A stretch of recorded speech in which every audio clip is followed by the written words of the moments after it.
I will never solve this problem again for less than $6,000. I just won't. That's how much it will cost for me to bring my skill set to solve that problem. What had you previously been charging?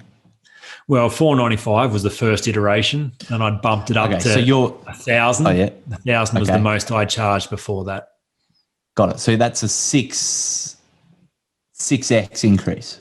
Yeah, definitely. Yeah, 6 times. That's big. That's not small. No, it's not small.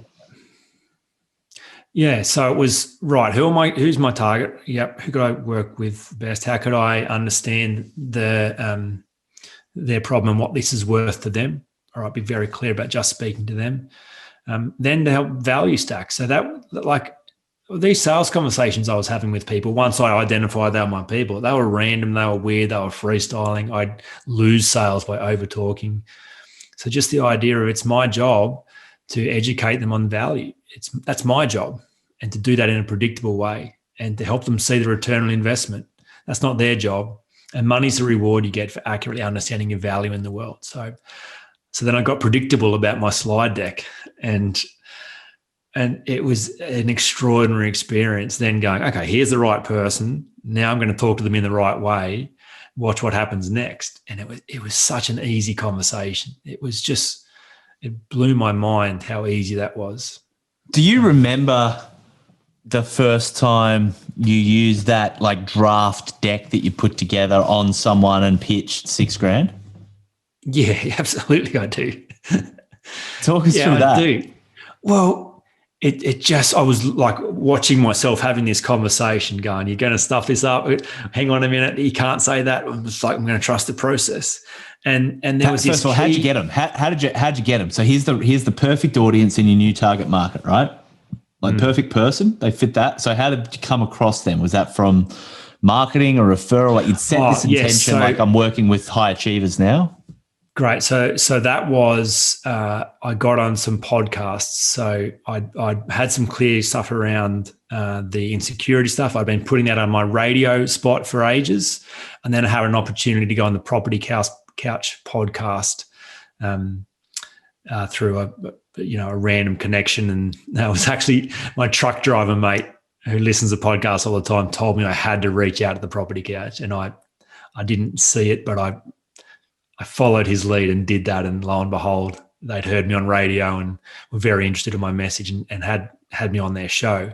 So all of a sudden now I'm speaking to people who are investing, who are better with money, who are running businesses. So then I'm attracting that group of people, and then I have an opportunity for them to come to a strategy session with me, do a workshop with me, and then this one-on-one sales call, taking them through the deck. And I think the one thing that I was struggling to understand was this switch up between there's education and then there's sales. And I used to make that so clunky to switch gears. And then I'd lose a lot of sales by how awkward that was. And the glitch was just have to ask for permission. Just would it be okay? Unpack that a bit. Imagine someone has no idea what you're talking about. Well, so I highlight the problem. They've understood that I know their problem. Then they assume I also know the solution. So I unpack a bit of the solution around that. Then I ask, would it be okay to show you how I deliver that solution, just so you're aware of what my offering is? And they go, well, that would be wonderful if you could show me. And so they're desperate for me then to go, okay, well, let me show you numbers. Let me talk about what this looks like. So essentially, they've given you permission to sell. They have, and at the start of the conversation too, I've framed their expectation by saying, I'm going to give as much value as I can here. I'm going to help you understand your problem.